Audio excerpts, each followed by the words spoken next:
시청자 여러분 안녕하십니까? BOA 뉴스투데이 시작합니다. 미국과 한국군이 1일부터 5일 일정으로 연합 공중훈련을 실시하는 것으로 알려졌습니다. 당초 계획보다 축소된 규모로 진행 중인 것으로 알려졌는데 미국 내 전문가들은 미국과 한국군의 준비태세 유지를 위한 일상적인 훈련이라면서도 훈련 규모 축소로 역량을 제대로 발휘하기는 어려울 것으로 평가했습니다. 첫 소식 박동정 기자가 보도합니다. 미국과 한국의 군 당국이 1일부터 5일 동안 연합공중훈련을 시작했다고 군 소식통을 인용해 연합뉴스 등 한국 언론들이 보도했습니다. 한국 공군의 F-15K와 KF-16 전투기, 미국 공군의 F-16 전투기 등 두 나라의 군 공중전력 100여 대씩이 참가하며 F-35 스텔스기도 훈련에 참여한 것으로 알려졌습니다. 하지만 미국 본토에서 전개되는 전력은 없으며 실사격 훈련도 이뤄지지 않은 것으로 전해졌습니다. 한미연합사 작전참모를 지냈던 데이비드 맥스웰 민주주의 수호재단 선임연구원은 이 같은 미한 군 당국의 연합공중훈련은 양국 공군의 합동준비태세를 보여주는 것이라고 평가했습니다. 군대가 정기적으로 훈련하지 않으면 기술을 잃고 준비태세가 저하된다면서 자세한 훈련 내용이 공개되지는 않았지만 이번 훈련은 준비태세 유지를 위한 일상적인 공중차단 훈련으로 분석했습니다. But I'm sure that they are practicing all their tactics, techniques, and procedures for how to conduct air interdiction, as well as, to be able to defend against any kind of air attack.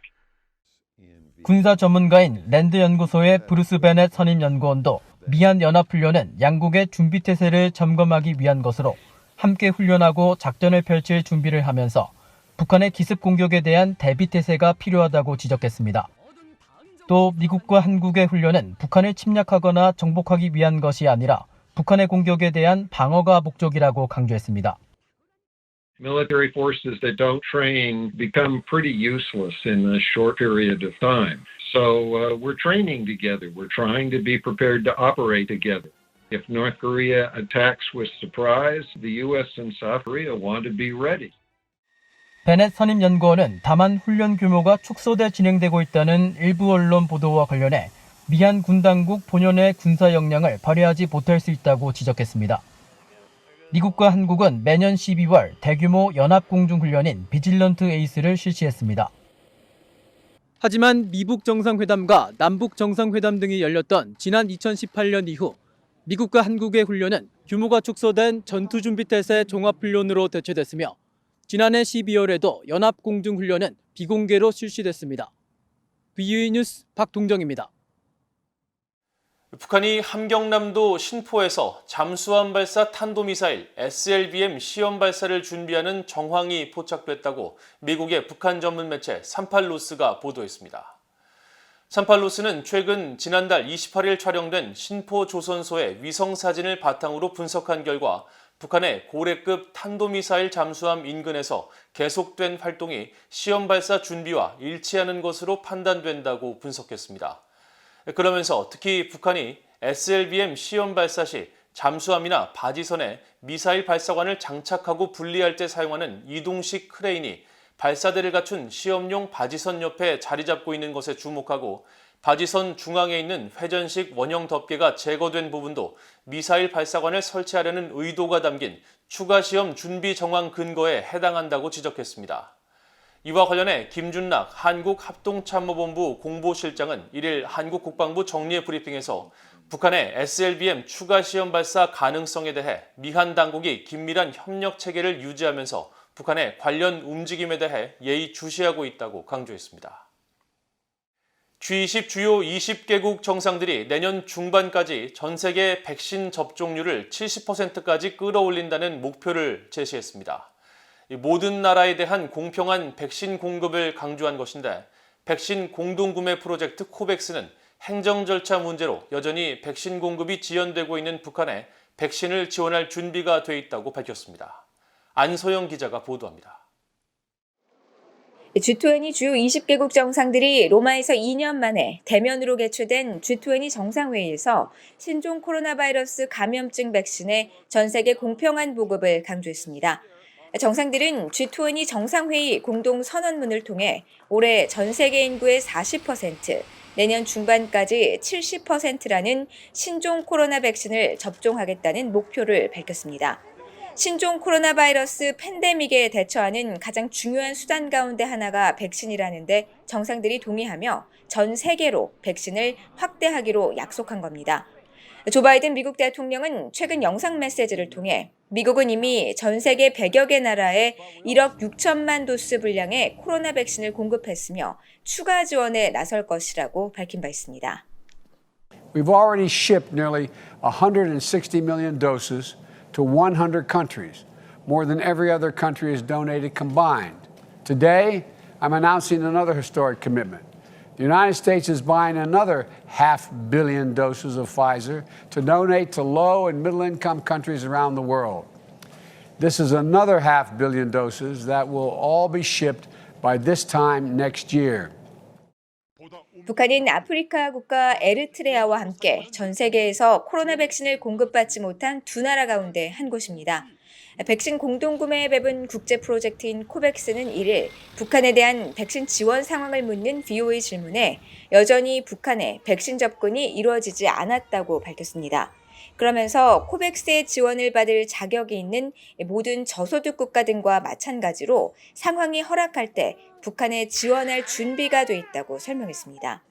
앞서 코백스는 지난 5월까지 북한에 백신 170만 회분을 1차 공급할 계획이었지만 북한이 행정 절차를 마무리하지 않아 여전히 백신 공급이 지연되고 있는 것으로 알려졌습니다. 또 북한의 중국산 백신 시노백 297만 회분 지원 계획을 밝혔지만 지난 9월 북한은 유엔 아동기금 유니세프를 통해 코로나 상황이 더 심각한 국가에 백신을 재배정하라고 권고했습니다. 1일 오후 2시 40분 현재 국제 통계 사이트 아워월드인데이터 집계에 따르면 전 세계 인구의 49.5%가 코로나 백신을 적어도 한 차례 접종했습니다. 저소득 국가의 경우는 전체 인구의 3.6%만이 최소 1차 접종을 끝낸 것으로 집계됐습니다. 백신 접종률이 가장 높은 국가는 아랍에미리트로 전체 국민의 96.8%가 1차 접종을 마쳤고 86.8%가 접종을 완료했습니다.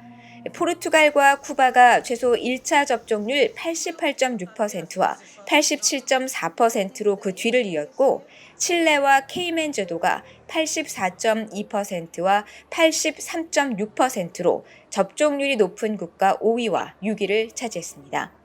미국은 전체 국민의 65.9%가 적어도 한 번 신종 코로나 백신을 접종했고 57.2%가 접종을 모두 마쳤으며 한국의 1차 접종률은 80.2%, 접종 완료율은 75.4%로 나타났습니다.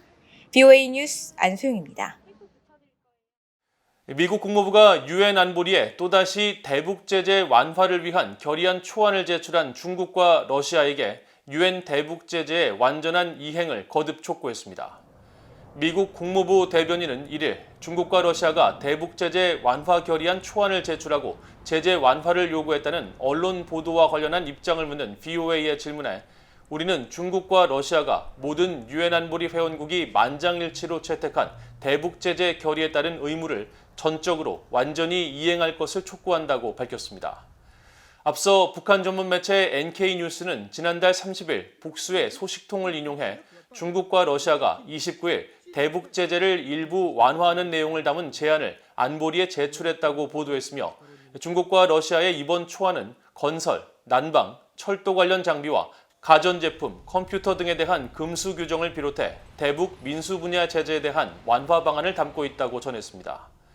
이와 관련해 유엔 외교 소식통은 1일 VOA에 중국과 러시아가 유엔 안보리 전체에 초안을 회람했다는 것을 확인한다면서 기본적으로 지난 2019년에 처음 제출했던 결의안과 같은 문안이며 결의안 논의를 위한 전문가 회의를 열겠다고 밝혔지만 개최 시점은 명확하지 않다고 밝혔습니다.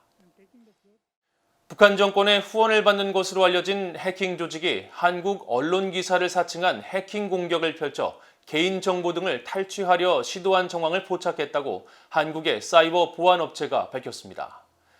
한국의 사이버 보안업체 이스트 시큐리티는 최근 북한의 해킹 조직 탈륨이 노태우 전 대통령 서거 관련 소식을 전하는 시사 정치 뉴스로 가장한 이메일을 발송하고 악성 코드가 담긴 본문 링크 주소에 클릭을 유도하는 사회공학적 해킹 수법을 사용했다고 밝혔습니다.